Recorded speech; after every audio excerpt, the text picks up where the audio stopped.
ក្រនតែងើបពីព្រលឹមភ្លាមឃើញមេឃចុះអាប់ស្អាតមែនតើថ្ងៃនេះភ្លេចខ្លួនចិត្តដល់ខែកដិកធ្លាក់ខ្យល់ទៀតបាទបងប្អូនទាំងអស់គ្នាសម្រាប់ថ្ងៃនេះខ្ញុំក៏មានមុខម្ហូបឆ្ងាញ់មកទៀតហើយ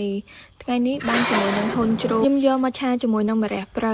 លាយជាមួយម្ទេសផ្លោកបេះថ្មីចេះទៀតនិយាយពីជាតិនោះថ្ងៃនេះបានមុខម្ហូបរៀងពិសេសដែរហ៊ុនជ្រូកឆាម្រះព្រៅជាមួយនឹងម្ទេសផ្លោកដែលយើងបេះថ្មីពីដើមខ្លួនឯងមុននឹងយកទៅឆាជាដំបូងខ្ញុំមកដាក់ស្ងោរហ៊ុនរបស់យើងឲ្យរៀងខ្លាំងបន្តិចសិនណាដាក់ហ៊ុនរបស់យើងចូលបន្ទាប់មកចាក់ទឹកតែម្ដងហើយបន្ថែមជាមួយនឹងគល់ស្លឹកគ្រៃម្ទេសអំបិលមួយចុងសាព្រាដែរ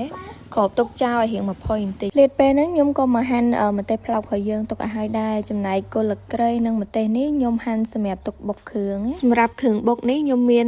គល់ស្លឹកគ្រៃខ្ទឹមសម្ទេសជាមួយនឹងអំបិលដែរបុកឲ្យរៀងម៉ត់បន្តិចបានយើងយកទៅឆាទៅវាឈ្ងុយងាកមកមើលទ្រាប់របស់យើងគឺថាចេញផ្កាស្អាតមែនតែនចំពោះម្រះព្រៅហើយម្ទេសផ្លោកនេះយើងបេះលាងសម្អាតឲ្យស្អាតមកបន្ទាប់ពីស្ងោរមកសវកមើលតែរៀងផុយហើយហ៊ុនរបស់យើងក៏បានឆ្អិនរួចរាល់ផងដែរខ្ញុំក៏ស្រង់វាចេញណាហើយយកទៅលាងទឹកសិនណាចាំយើងយកមកហាន់ទុកសម្រាប់ឆាភាគច្រើនគឺគេយកទៅអាំងឬក៏ស្ងោរចុចធម្មតាប៉ុន្តែថ្ងៃនេះខ្ញុំចង់យកមកឆាជាមួយនឹងម្រះព្រៅជាដំបូងខ្ញុំចាក់ប្រេងឆាចូលទុកឲ្យរៀងក្តៅបន្តិចក៏ដាក់គ្រឿងដែលយើងបុកមុននឹងចូលតែម្ដងលីងឲ្យរៀងឈ្ងុយចាក់ហ៊ុនចូលលីងទៅមកមើលតែរៀងឈ្ងុយបន្តិចហើយខ្ញុំក៏ដាក់គ្រឿងទេសចូលតែម្ដងមានដូចជាទឹកត្រីរ៉ូឌីស្ករនិងប៊ីចេង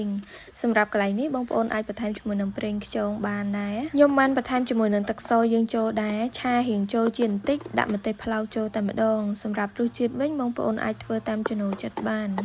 គ្រាន់តែកំពុងតែឆាហ្នឹងនិយាយពីជះក្លិនឈ្ងុយពេញនឹងតែម្ដងចុងក្រោយខ្ញុំបានបន្ថែមជាមួយនឹងម្រះព្រៅជាការស្រេចឆាវារៀងចូលគ្នាល្អមើលថាសពម្រះព្រៅយើងហើយប៉ុណ្ណឹងរួចរាល់មុខម្ហូបយើងថ្ងៃនេះ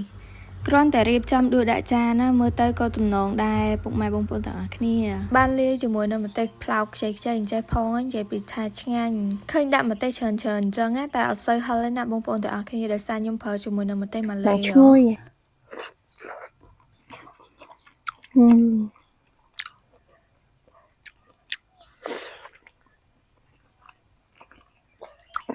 ាមួយម្ទេសផ្លោក